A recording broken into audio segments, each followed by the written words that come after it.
very much, John. Thanks very much, John. We now call on Jennifer Riordan to sing a song. You had to ask a while ago. I skimmed across black water without once submerging onto the banks of an urban morning that hungered the first light much, much more than the mountains ever do. And she, like a ghost beside me, goes down with the ease of a dolphin and emerges unlearned, unshamed, unharmed. For she is the perfect creature, natural in every feature, and I am the geek with the Alchemist stone. For all of you who must discover, for all who seek to understand, for having left the path of others, you'll find a very special hand.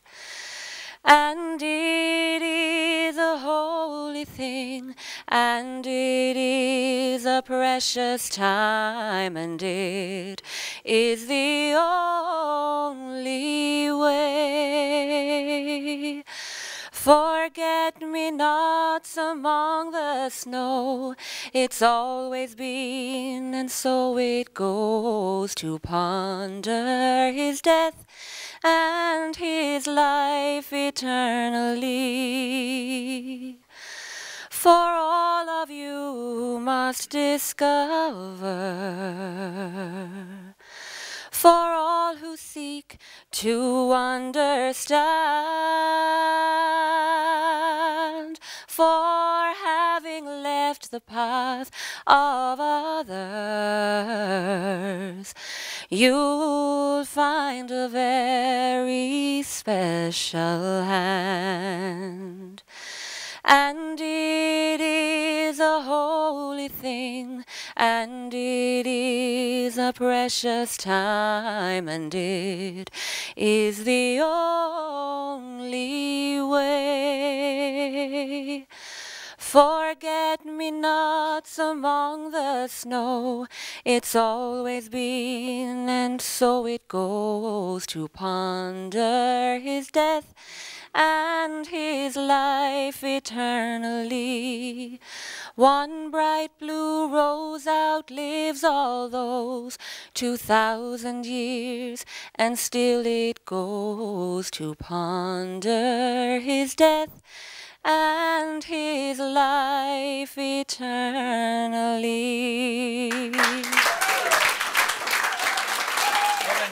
Thanks very much indeed.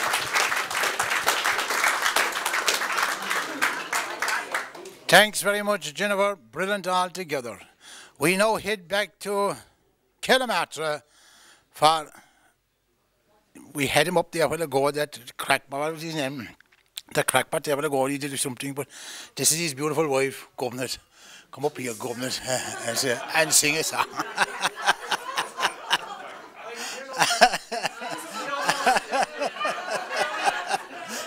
Before he started with all that, Morris thought he was very, very clever there. I gave him a jigsaw last year. He says he thinks Morris said to me, just Driscoll, he says, you think I'm stupid, I'm not. He said, look at that jigsaw there that you gave me. He said, it only took me 12 days to do, he said. And it's on the box 4 to 5 years.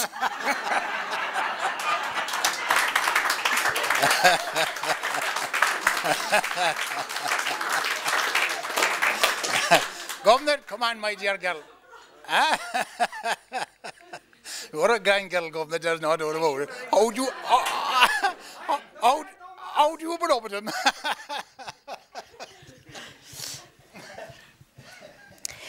It was early on a bright summer's morning. I strayed by the banks of Ceylon to gaze on the beauties of nature that grace every woodland and lawn. The prospects were surely enchanting as gay lassies in juvenile bloom promenaded on the banks of that river that flows near the town of Macroom. I, being airy and fond of recreation, by this river I venture to rove, till weary of my ramblings and rovings, I sat myself down by a grove. I sat there some time meditating, till the sun her bright rays had withdrawn, and a damsel of queenly appearance came down by the banks of Ceylon.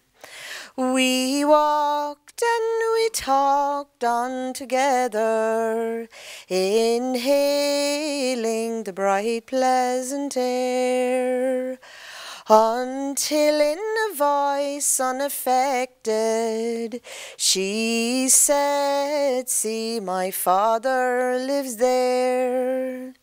His presence to me was appalling, with his cross, angry looks, and his frown that pierced through my heart like an arrow on my way down to sweet Massey Town.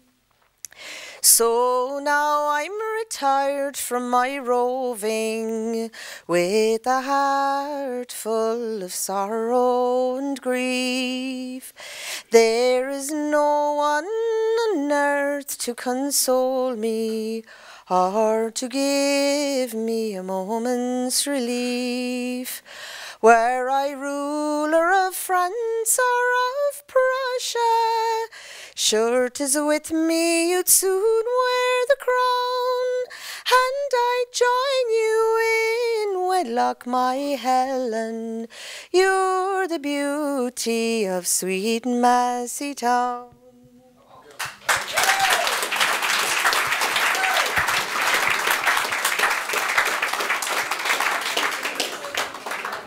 Thanks very much, Governor. We'll still stay with Killamatra, Martin Reardon, for the song.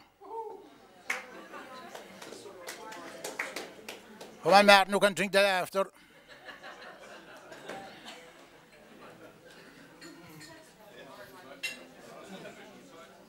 Come on, Martin.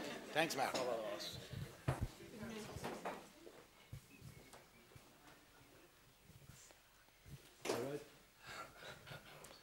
I read a note my grandma wrote back in 1923. Grandpa kept it in his coat, showed it once to me. He said, "Bye, you might not understand, but a long, long time ago, Grandma's daddy didn't like me none, but I loved your grandma so. We had this crazy plan to meet and run away together, get married in the first town we came to and live forever, but nailed to the tree where we were supposed to meet that day, I found this letter, and this is what it said. If you get there before I do, don't wait upon me. I'll meet you when my chores are true. I don't know how long I'll be, but I'm not gonna let you down. Darling, wait and see. And between now and then, till I see you again, I'll be loving you. Love me. I read that note just hours before my grandma passed away. And on the doorway of the church where me and Grandpa stopped to pray, I know I never seen him cry in all my 15 years. But as he said these words to her, his eyes filled up with tears. If you get there before I do, don't wait up on me. I'll meet you when my chores are true. I don't know how long I'll be, but I'm not gonna let you down. Darling, wait and see. And between now and then, till I see you again, I'll be loving you. Love me.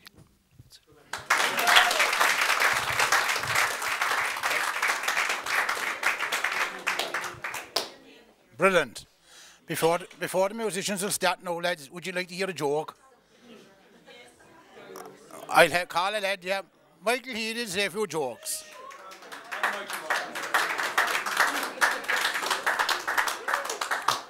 Keep them clean now, Mikey.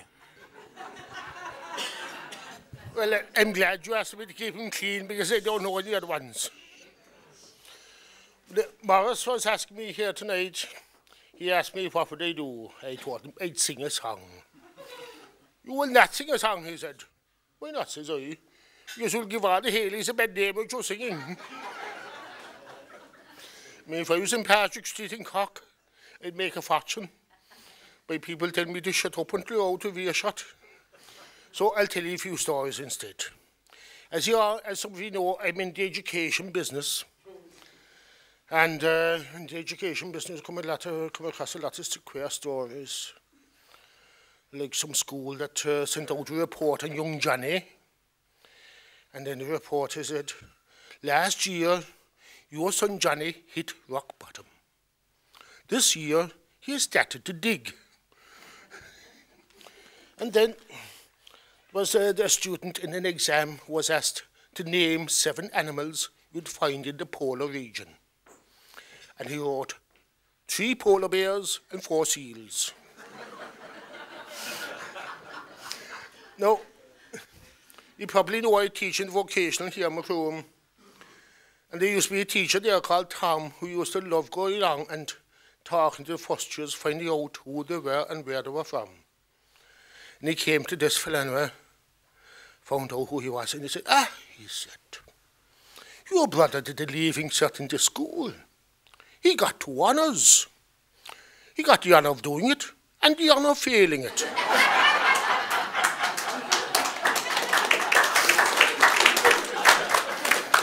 And on another occasion, there was another student whose brother was training to be a mental nurse. And Tom said to the young fella, what's your brother doing now? And the lad answered, he's in the mental. And Tom said, he said, I always knew he'd end up in some institution someday. And then back in Kerry, there was this farmer whose son didn't do too well in the leaving cert. And went along and went to some teacher and asked him, said to him, you know, I have a bit of money put aside. I was thinking, you know, sending him up to Clongowes. How do you think he'd get on? And the teacher was scratching his head for a bit, and then he said, you know, if you had a donkey up the mountain, eating the hard, dry, bitter grass you get above there, and then bring him down to a meadow, eating the luscious, sweet grass that you have there, what do you think you'd have after 6 months? I don't know, said the farmer. A bigger donkey.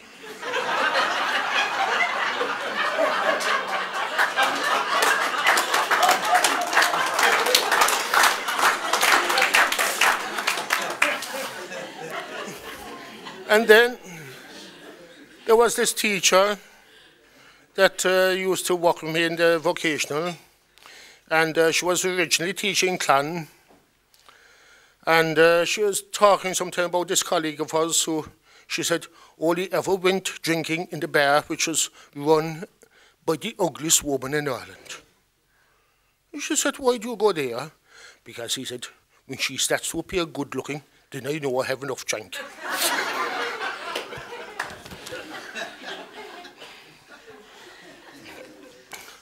I suppose you all remember, some of you may remember the time when we had missions here in Macroom. And the great thing about the missions was they tried to get everyone to give up the drink. I mean, if they're here now tonight, they'd be very disappointed to see somebody over here now tonight with points in front of you. But there's this missionary priest who was up in the altar. And to emphasize his point, out of his pocket, he took a glass. And then over another pocket, put a small noggin of whiskey and poured the whiskey into the glass. Then he took out a snuff box. And out of the snuff box, pulled out a worm and held the worm up to the congregation, wriggling, and dropped it down to the whiskey. And he held the glass up to the congregation like this. What does this prove? What does this prove? What does this prove? And one fellow shouted out, what that proves, Father, is that if you have worms, you should drink plenty of whiskey.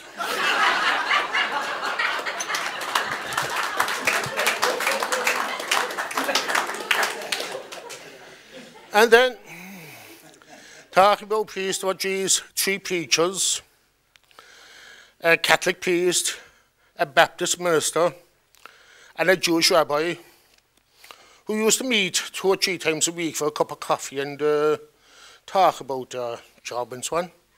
But then there was some day where some fella said to him, look, preaching to people is no problem at all. The real test of a person's faith is preaching to a bear. Right, she said, so after following weekend off out to the woods, they went to meet up with a bear. Following Monday, when they met up again, and the Catholic priest, he was there, his arm in a sling, cuts and bruises all over his body, bits of plaster here and there. And he said, you know, I went out there and I met this bear, and I started preaching to him from the catechism. And that bear was having none of it. He just into the slapping, he was slapping me all over the place. Until I took out a bottle of holy water and I sprinkled him with the holy water. And he became as gentle as a lamb. And now next week the bishop is coming out to give him confirmation and Holy Communion. And then the Baptist minister, he was sitting in a wheelchair, poor fella, with his one arm in plaster and the other arm in a sling, and also covered in cuts and bruises. And he said, we don't believe in the sprinklings. So I went out there and I preached him the word of God from the Bible. But the bear was having none of it. So I wrestled with him. And I wrestled with him up the hill. And I wrestled with him down the hill. Until I got him into a creek. And there I dipped his head into water. And I baptized his hairy soul. And after that, we spent the rest of the day singing hallelujah, praise the Lord. And then the Jewish rabbi, he was lying there in the bed, covered from the head down to the foot in plaster. Drips in each arm, and it's attached to a heart monitor. And I said, you know, looking back, I don't think that circumcision was the best way to start.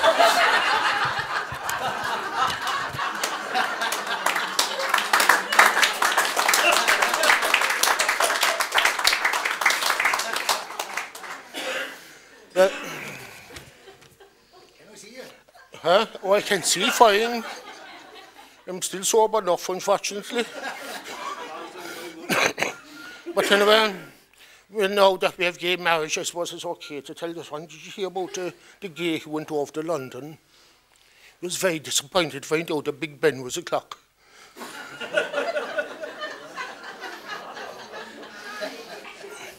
And then there was this woman who walked into a Garda station complaining of being raped by council workers. Garda looked at her and said, how did you know they were council workers? Because she said, I had to do most of the work myself. And then, you know, reading newspapers, you come across various stories. And I remember one story I read in the newspaper. It was about this fellow in the First World War, bent over, looking around the ground. And some fellow saw him and said, what are you doing? What are you looking for? He said, I'm looking for a fast teeth. I said, pipes, man, 'tis bombs they're dropping, not sandwiches.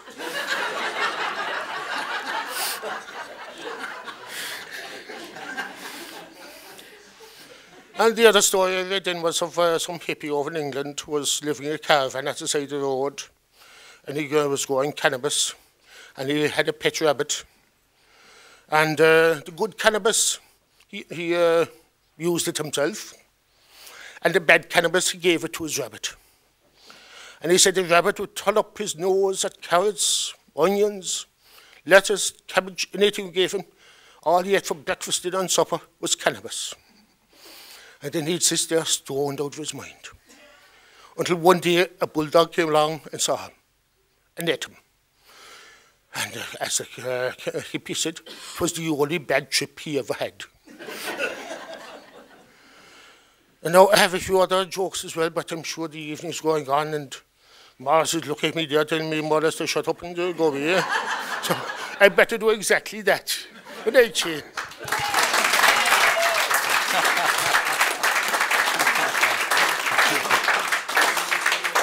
I tell you, and they're good students coming out of the vocational school. It reminds me of the time when I was going to school. There was this teacher and she was trying to broaden our minds, like to make up something rhyming like Dan the Man. So she called up these three fellas in front of the class one morning and she said, Dan, Mary and Con. And she said that she say your rhyme now, she said, something that's rhyming. Dan was the first man up. My name is Dan, and when I grow up to be a man, I'd like to go to China or Japan. Good man, Dan, she said, I can see you're going to be a man of travel. Mary was next up. My name is Mary, and when I'll grow up to be a lady, I'd like to settle down and have a baby. That's grand, Mary, but there's more to life than having babies. Con was the last man up. My name is Con, and when I'll grow up to be a man, I don't want to go to China or Japan, but if Mary wants a baby, I'm her man.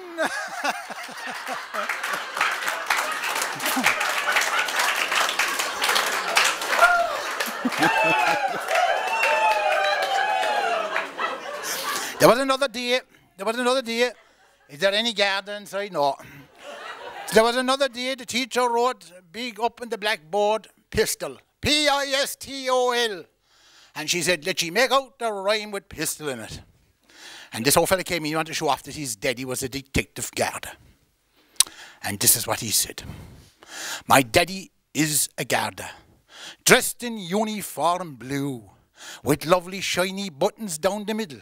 And he carries a pistol too. Well, that was beautiful, John. That was absolutely beautiful. Now, I bet you McKean, you couldn't follow that. McKean was from a kind of a poorish area. And up he went in front of the class with his chest out by and he said, my daddy isn't a guarder. He has no fancy uniform. He draws the dole every Thursday at 10. And he's on the pistol too.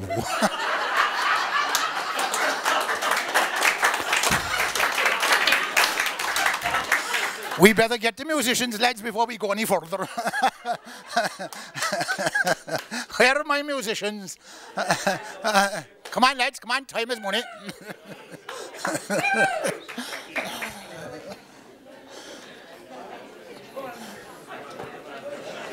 I bought a few things for us. That's all right, you can bring who you like. Good man. 1 second, I'll settle you up. Let's see if you...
Thanks very much, Pat and friends there. Our next singer now is Mary Hamilton.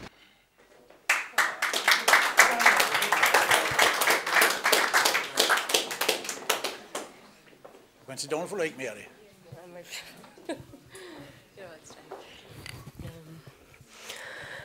Almost heaven, West Virginia, Blue Ridge Mountain, Shenandoah River.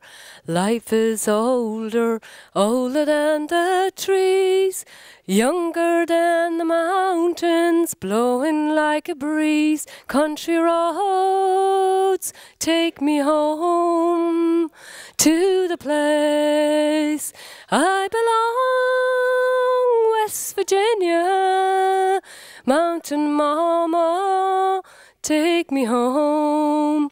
Country roads, all my memories gather round her. Miner's lady, stranger to blue waters, dark and dusty, painted on the sky.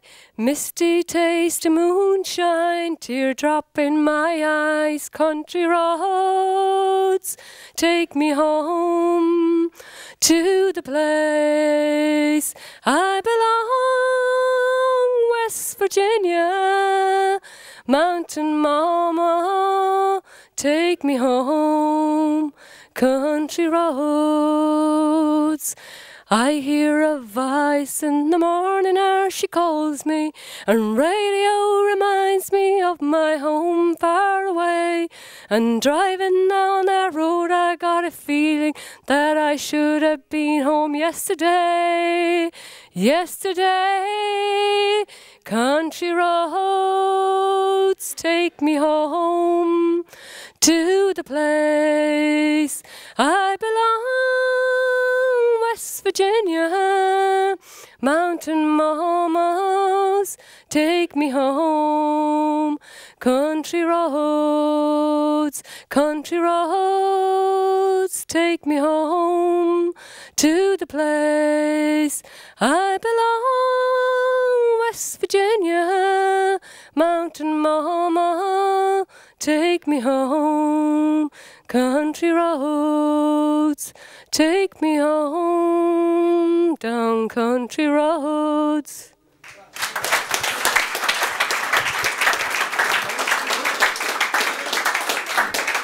That was beautiful, Mary. Thanks very much indeed. Party, before we go, we'll sing one more song. Come on. Yes, come on.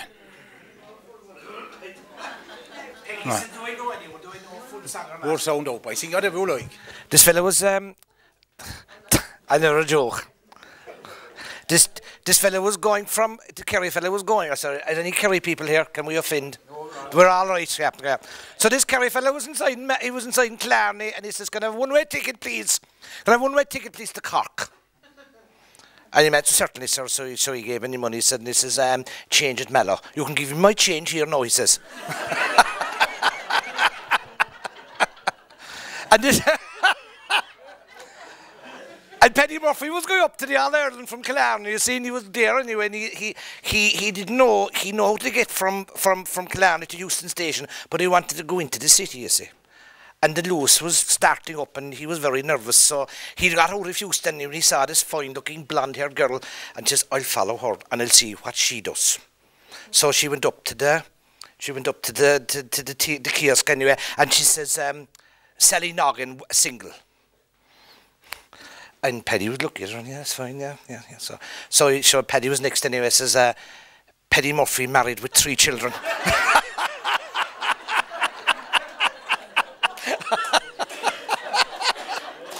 So, I'll do this song I didn't do for age.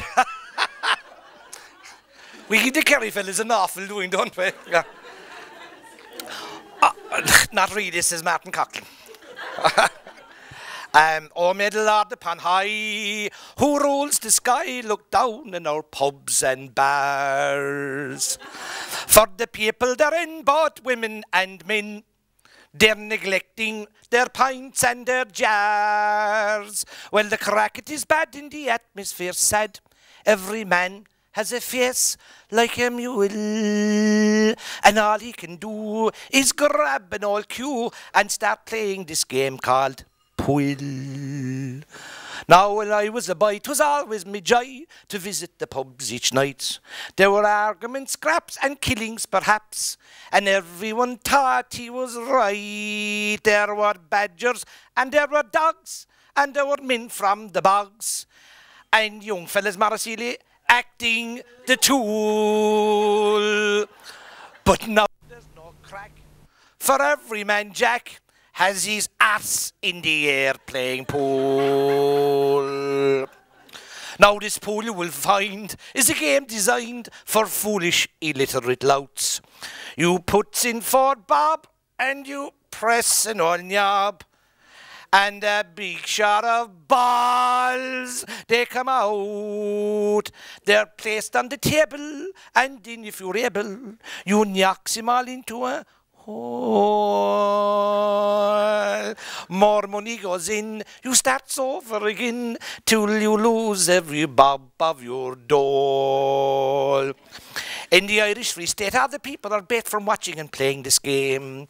In their necks they have cricks which no doctor can fix, and their arse and their shoulders are maimed. Their arses protrude in a manner most rude from being hoisted aloft in the air, and their eyeballs are sore and dripping in gore, and they act in a manner most queer. Final verse analysis adverse.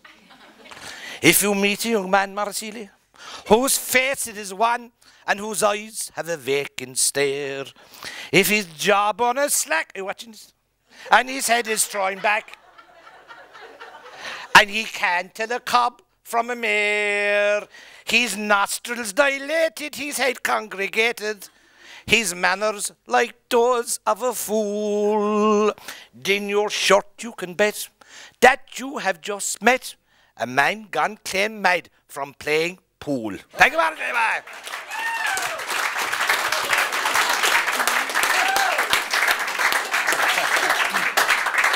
Good man, Patrick, man. Hard to follow that.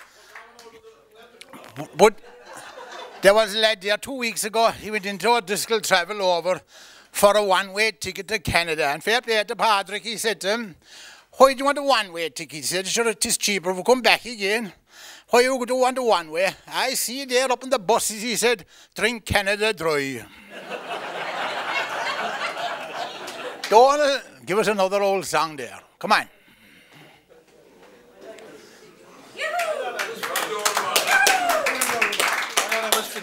No. I'm going to sit down again. Years of command, we worked hard, you know. We did.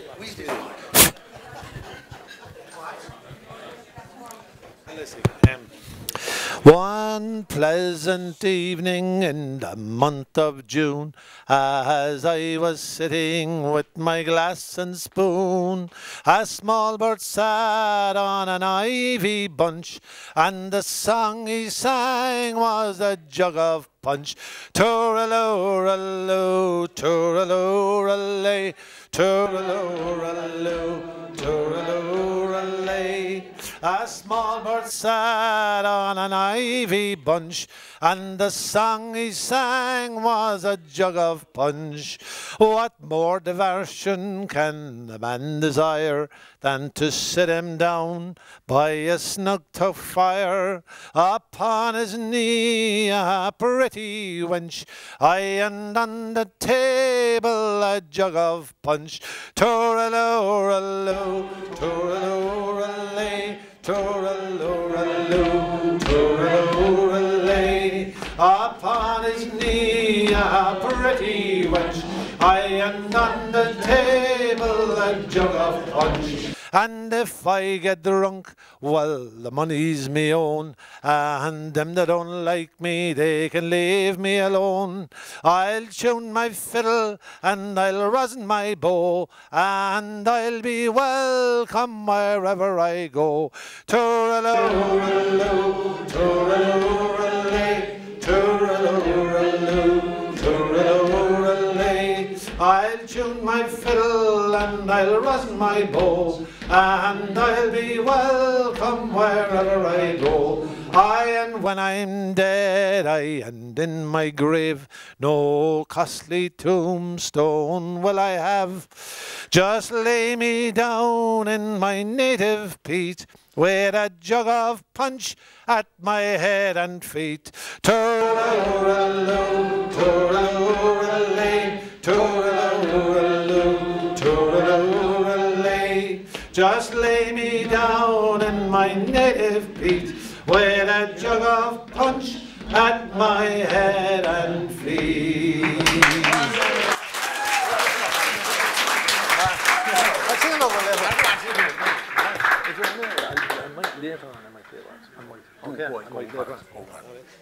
Thanks very much, Donald. I gave 41 years working with them lads. They were the nicest lads, Westcock. Jim Murphy was the boss. You couldn't get better men anywhere in Westcock. And there's a guy down there, Tim Crowley. He was a great old friend of mine. He used to be out on the road. And I said to Tim one day, I'm writing a book. And I'm halfway through it. And he said, what do you call it? And I said, The Way We Done It. No, he said, that's not the right title. And what should I call it, he said. I said, The Way You Done Them, he said.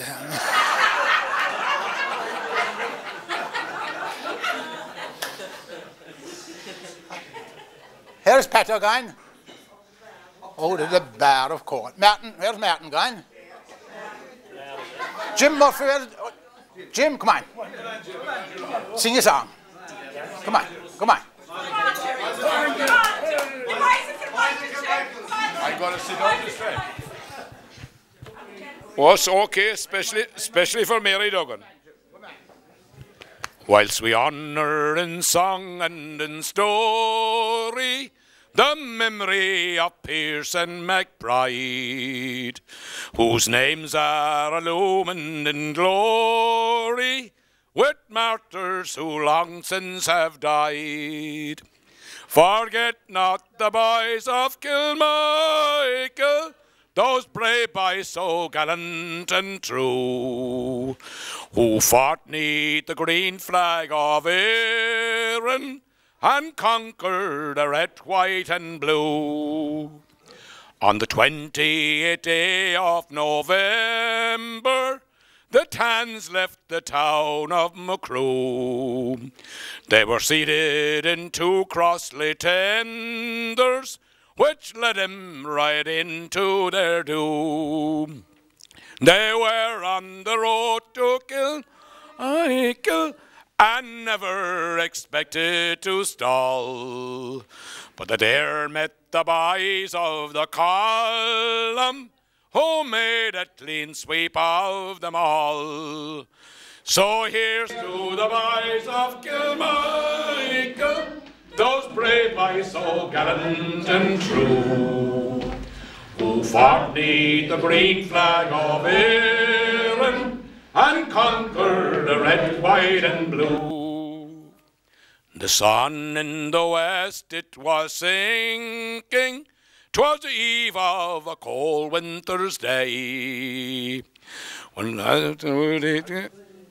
waiting rushed into the spot where we lay. Then over the glen went the echo, the peal of the rifle and gun, and the smoke from their lorries gave tidings that the boys of the column had won. So here's to the boys of Kilmichael, those brave boys so gallant and true, who fought 'neath the green flag of Erin and conquered the red, white and blue. Manly, what's next list? The bodies were roused before twilight and tie over Dunmanway town. Our banners in triumph were waving to show that the Tans had gone down. We loaded our rifles and bayonets and soon left the glen so obscure, and we never drew rein till we halted at the faraway camp near Granure. So here's to the boys of Killmonger, those brave boys so gallant and true, who fought beneath the green flag of Erin and conquered the red, white and blue. Beautiful, Jim. Beautiful, Jim. Beautiful. Come on, Jim. Thanks. Ganju, you're better than that. We'll have Tim. We'll have another recitation from the man from Kanturk, Mr. Tim Welch. Come on, Tim.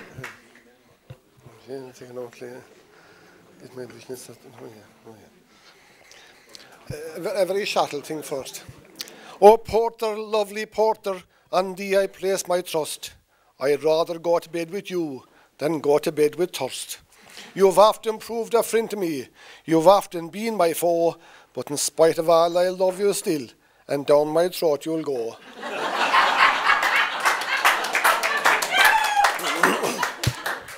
This is a story about a man looking for a wife and the problems he encountered on the way. We all have memories. Some people met him across a crowded hall and this business, but this is my story anyway. My father died some years ago and he left me his wee farm. I'm a quite unassuming lad who do no one no harm.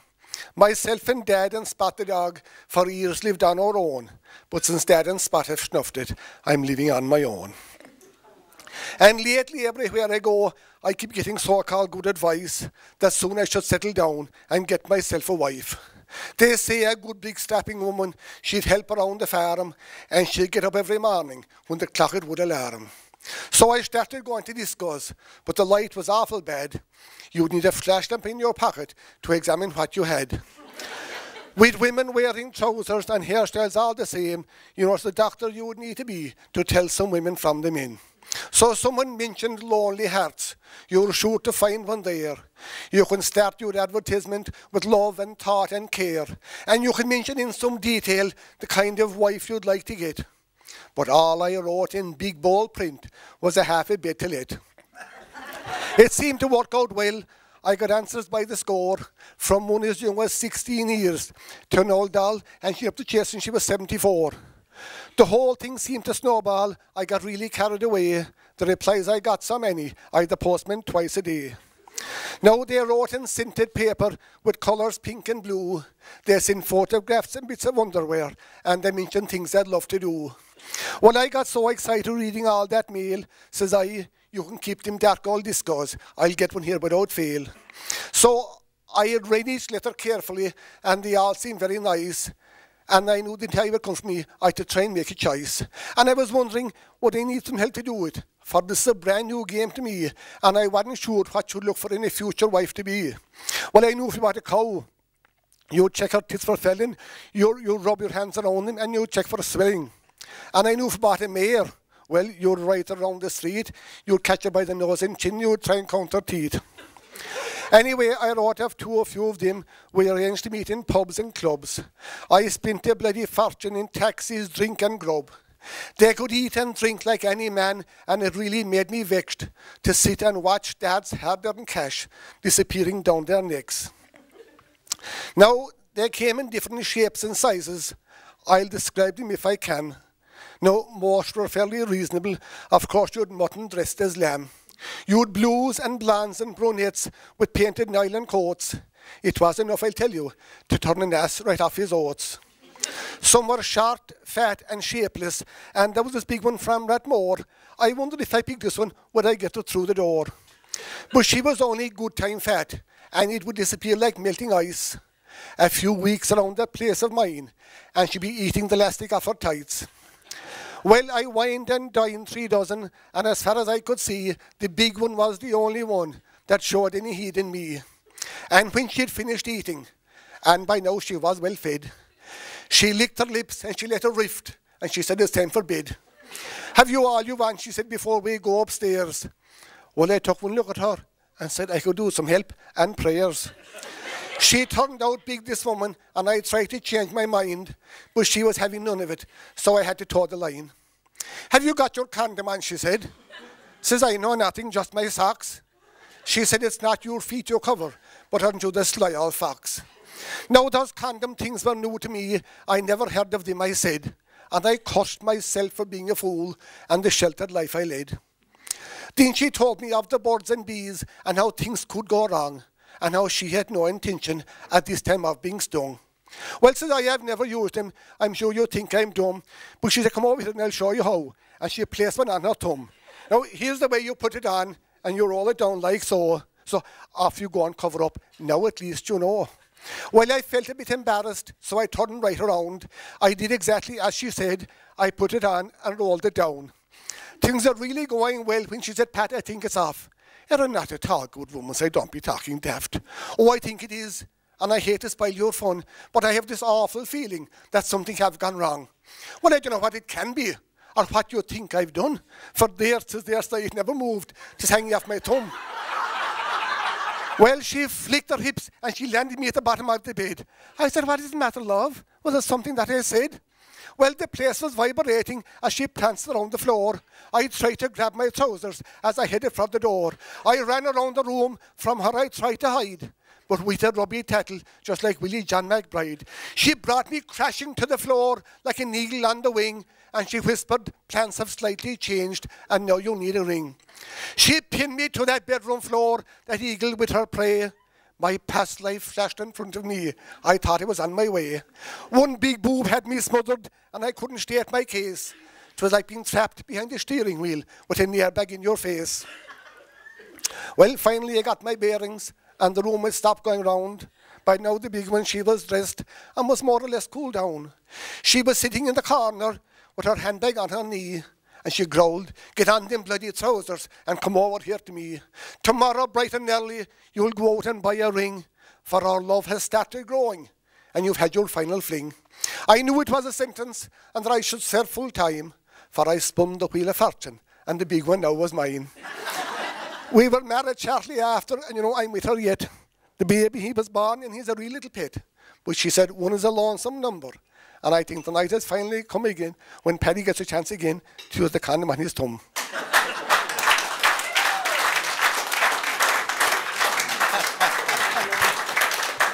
Brilliant, Jim, brilliant, brilliant. Myriad, where is Myriad?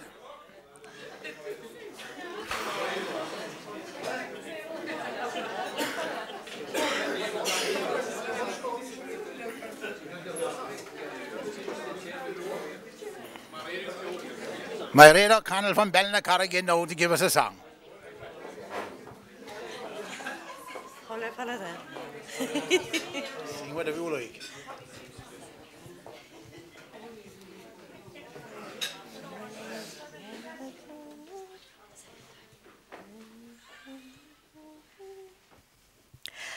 I wish I had someone to love me, someone to call me his own, someone to care for me always. I'm weary of being alone. Meet me tonight by the moonlight. Meet me tonight all alone. I have a sad story to tell you. I'll tell you by the light of the moon. Tonight is our last night together, when the nearest and dearest must part, for all that has bound us together is quickly being torn apart. They'll place me in the new jail tomorrow, leaving my darling alone, with the cold iron bars all around me, and my head on a pillow of stone. There is a large ship on the ocean, laden with silver and gold, and before my poor darling will suffer, that ship will have anchored and sold. Oh, I wish I had someone to love me, someone to call me his own, someone to care for me always. I'm weary of being alone. Yes, I'm weary of being alone. Thank you indeed. Martin Coughlin, please, for another song. Come on, Martin.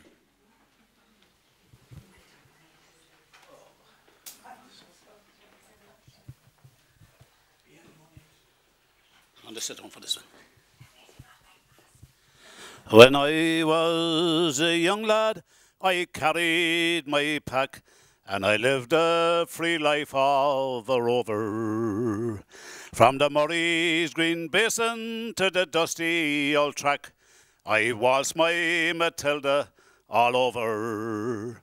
Till in 1915, and my country said, son, it's time to stop rambling, there's work to be done.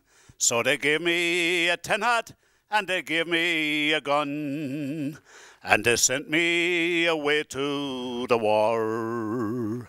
And the band played Waltzing Matilda as the ship pulled away from the quay.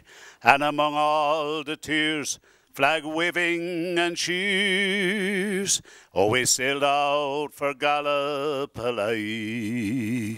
It's well I remember that terrible day when our blood stained the sand and the waters, and how in that hell that they call Sugla Bay we were butchered like lambs to the slaughter. Oh, Johnny Turk, he was ready, he'd primed himself well.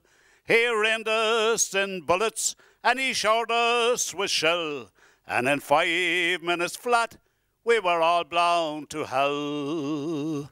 Nearly blew us back home to Australia, and the band played Waltzing Matilda as we stopped to bury our slain.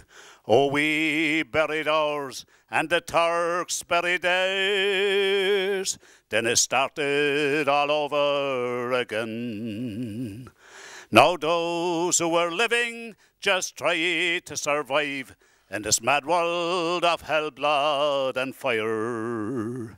And for 10 weary weeks I kept myself alive, while around me the corpses piled higher. Then a big Turkish shell blew me arse over hell, and when I awoke in my hospital bed and saw what they had done, and I wished I were dead. Never knew there were worse things than dying. And no more I'll go waltzing Matilda all around the green bush far and near, for to hunt and pegs sure a man needs both legs. No more waltzing Matilda for me. We collected the crippled, the wounded, the maimed. We shipped them back home to Australia. The armless, the legless, the blind, the insane, those proud wounded heroes of Sugla. And when the ship pulled into Circular Quay, I looked at the place where my legs used to be, and thank Christ there was no one there waiting for me. For to mourn, to pity, to sorrow, and the band played Waltzing Matilda as they carried us down the gangway. Oh, nobody cheered, they just stood there and stared, and they turned all their faces away. So now every April I sit on my porch and I watch the parade pass before me, and I see my old comrades, how proudly they march, renewing their dreams of past glory. I see the old men, they're all tired, sick and sore, those weary old heroes of a forgotten war. And the young people ask, what are they marching for? And I asked myself the same question. And the band plays Waltzing Matilda, and the old men still answer the call. But year after year, the numbers grow fewer. Someday no one will march there at all. Waltzing Matilda, waltzing Matilda, who'll come a waltzing Matilda with me? And their ghosts may be heard when you pass by a billabong. Who'll come a waltzing Matilda with me?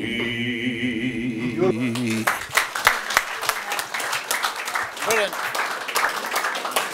That was brilliant, Martin. Thanks very much indeed. We now have a song again from the Nooses Down lady, Mary Duggan. I'm stiff from waiting for You your are. voice. You will have to wait a bit longer, Mary. Anybody that knows Maris and me, I'm stiff from waiting for Maris for years. Wait till you're bigger. And nothing happened. Maris, I'm still standing this turn when I sit down. That's my knee already.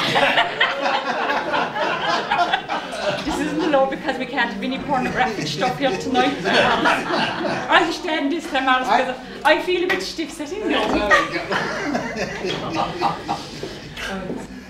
Farewell to cold winter, summer's come at last. Nothing have I gained, but my true love I have lost. I'll sing and I'll be happy like birds upon the tree, because hence he deceived me, I care no more for him. Let him go, let him sink or let him swim. He doesn't care for me, nor I don't care for him.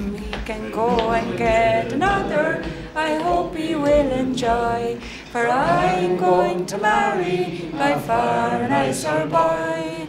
Some of his friends have a good kind wish for me, while others of his friends, they could hang me on a tree.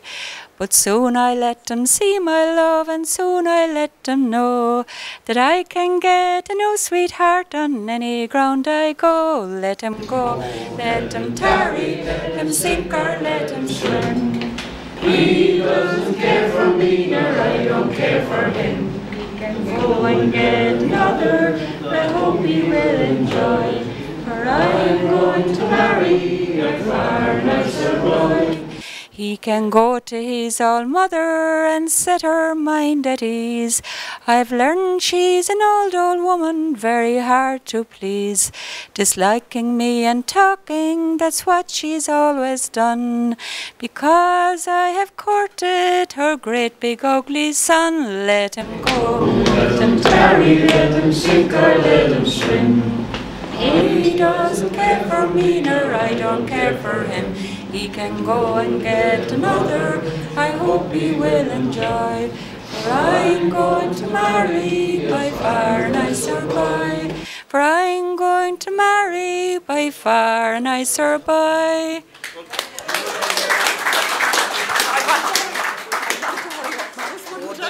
You want the grandest girl I know, Mary? Wouldn't I want to hurry up, Maris? I could collect your pension. Hey, Dean, give us another tune, please. Where's the stand, Granddad?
Now, ladies and gentlemen, there's two ladies down there that never sang yet tonight. One is my own sister, who is the band manager inside the Mercy. And if I don't give her a song, she'll give me no more bids inside the Mercy. Come on up here, girl. Eh? Eh?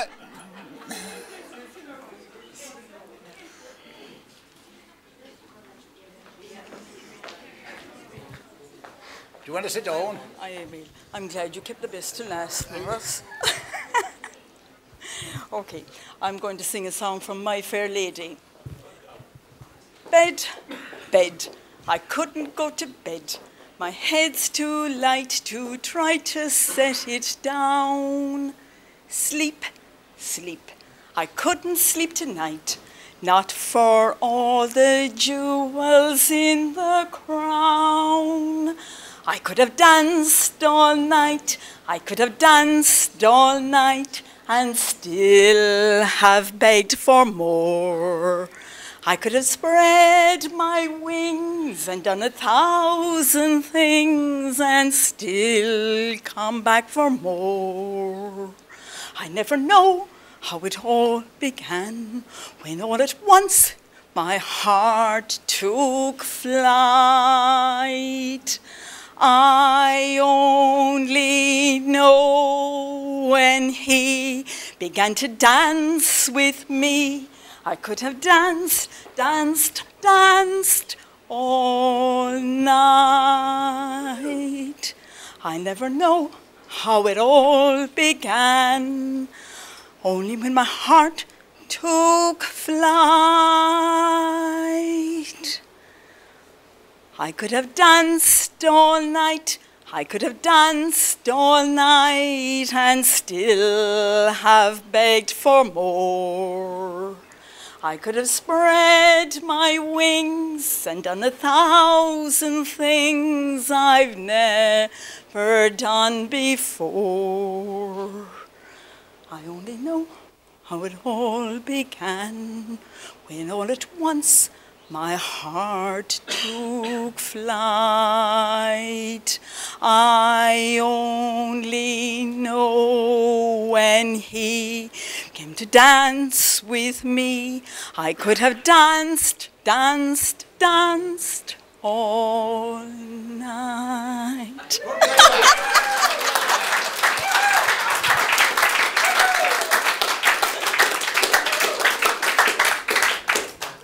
We had some talent in our day, lads. There's another lady in red, in red below. Come up. Will you take down the mic to you? Will I bring down the mic to you? Come on up, my dear girl. Don't be a bit shy.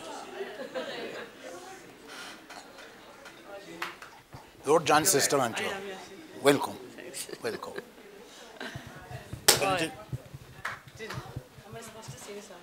Sing away. Have you seen the Cannabis exile?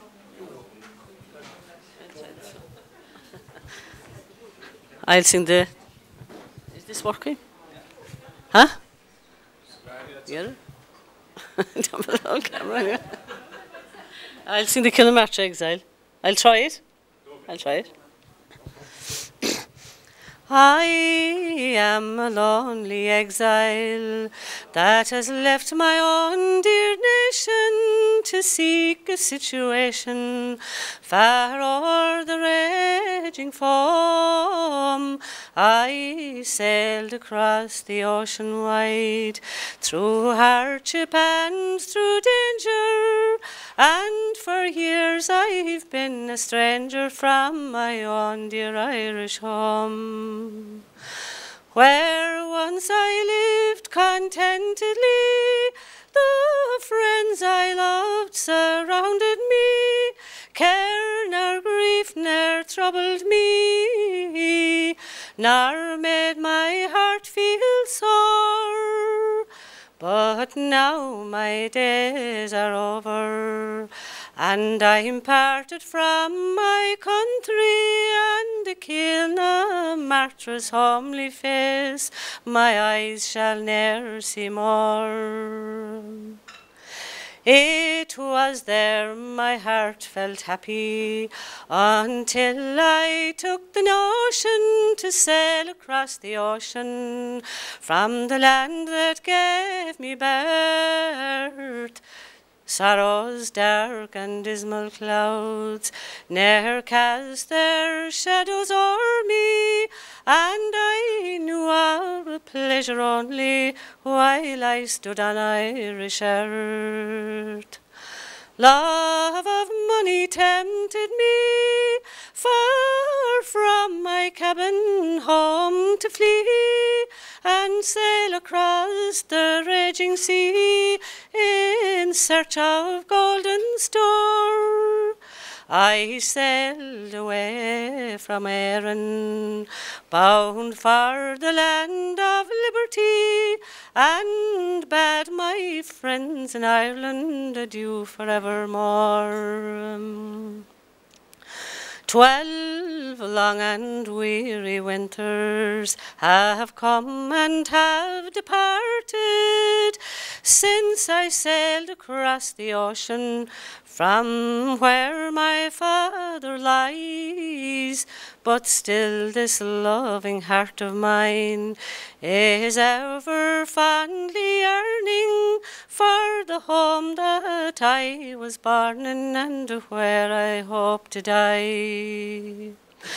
The friends that once delighted me in fancy's dreams I still can see around the cabin fire with me when our daily toil was o'er.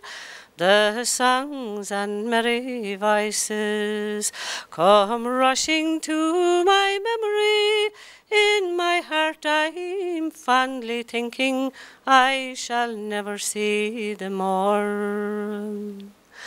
I have travelled through Columbia's shores, all toil and danger scorning, to the farthest northern borders, and westward to the deep, the broad extended cotton fields, and the plains of Alabama, the mines of lone Montana, and the Rockies wild and steep.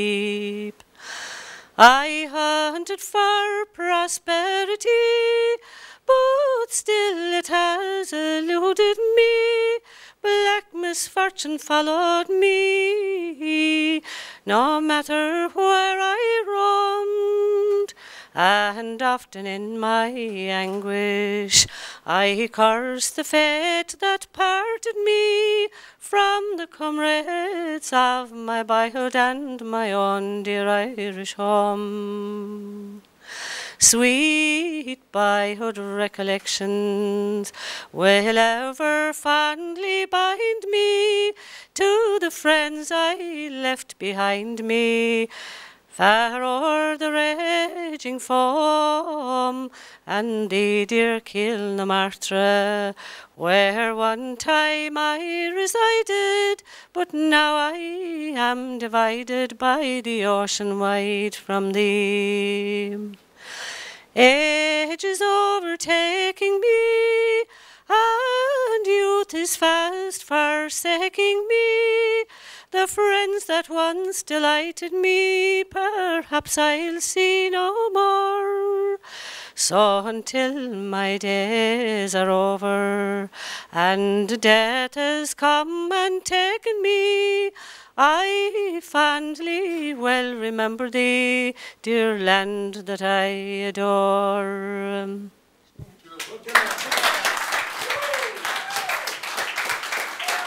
Thanks very much, Anne. Thanks very much, Anne. Pato, Pato, come on.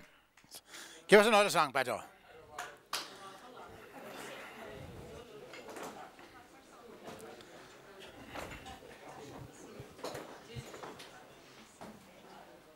Come on, Pato.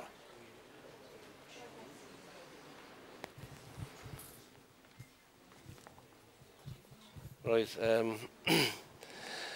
you may travel from Clare to the county Kildare, from Dublin right down to Macroom. And where will you see a fine widow like me? Biddy Mulligan, the pride of the coombe, me boys. Biddy Mulligan, the pride of the coombe. I'm a scrap of a widow that lives in a place in Dublin, they call it the Coombe. And me fortune any sure no king could exceed, for me palace consists of one room. Be Patrick Street corner for 35 years, I stood be me stall, that's no lie. And while I stood there was no one would dare to say black was the white of me eye. You may travel from Clare to the county Kildare, from Dublin right down to Mabroo. And where will you see a fine widow like me? Biddy Mulligan, the pride of the coombe, me boys. Biddy Mulligan, the pride of the coombe. I sell apples and oranges, nuts and split beans, bullseyes and sugar sticks sweet. And on Saturday night I sell second-hand clothes from the floor on the stall of the street. I have a son Mick and he plays on the flute. He belongs to the Dollymount band. And to do your heart good, for to see him march out on a Sunday from Sandymount Strand. Here we go. You may travel from Clare to the county Kildare, from Dublin right down to Mabroo. And where will you see a fine widow like me? Biddy Mulligan, the pride of the coombe, me boys. Biddy Mulligan, the pride of the coombe. Boom, boom. 1 second now. This is doing the talking here all night, and Carly Phillips up to singing and all that. Now it's about time no man, you give a song yourself. You're escaping there all night since it's Saturday night, so come on. Come on, Beto. No, lads, we want a bit of quietness now for 5 minutes. Because this is a first for any television. Let it be RTE1, let it be BBC, let it be UTV, or even the sky above us. It's going out tonight in LTV. And it's about one of Cork's greatest hurlers of all time, the late and great Christy Ring. And I was so lucky yesterday to be walking across the square, and I met this lovely lady who wanted to be here tonight, could not be here tonight, due to circumstances beyond her control.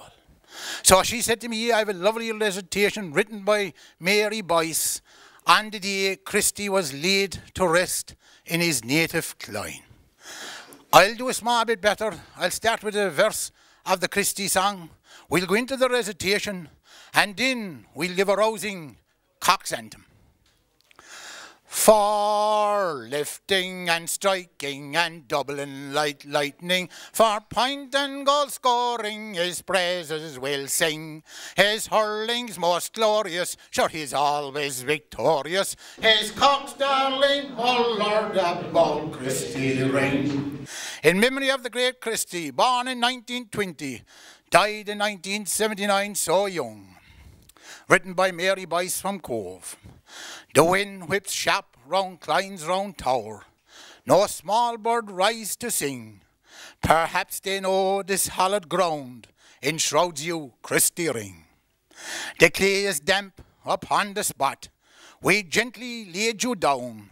No king now rules our four green fields, but Christy wore our crown. Bright reeds are withering on the grass. They bear illustrious names. It matters not to Christy Boy, his object was the game.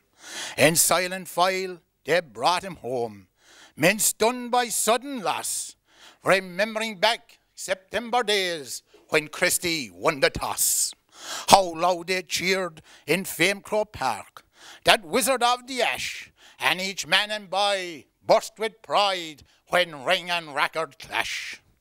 Brave Wexford man, perhaps you smiled and met him at the gate, but then you bowed and stepped aside.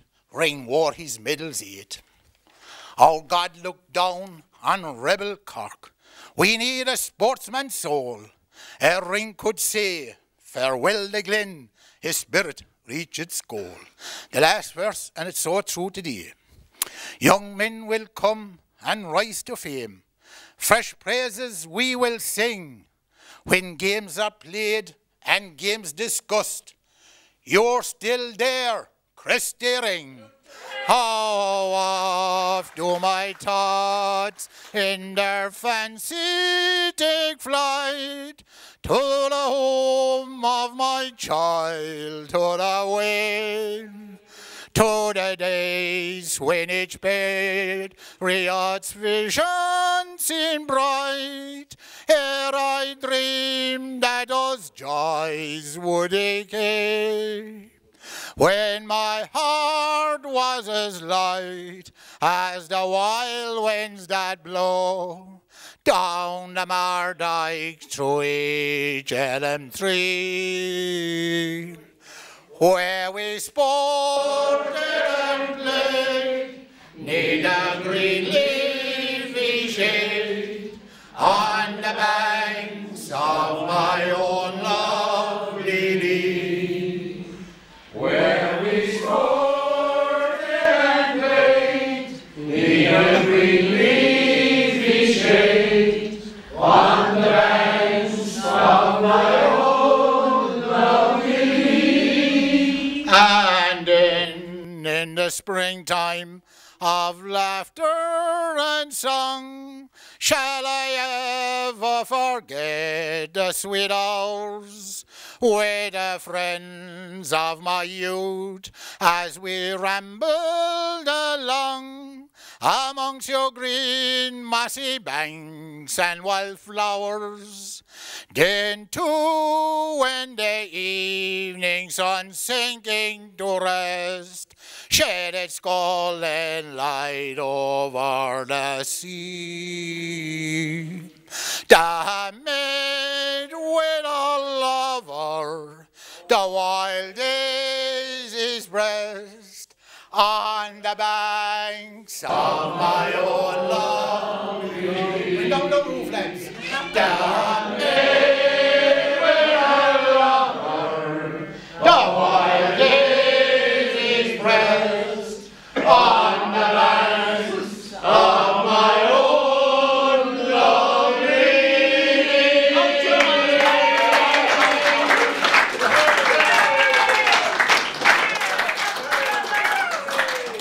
I forgot there's a Tipperary lady with us tonight. Well done, Tip. Leo Healy, come out here.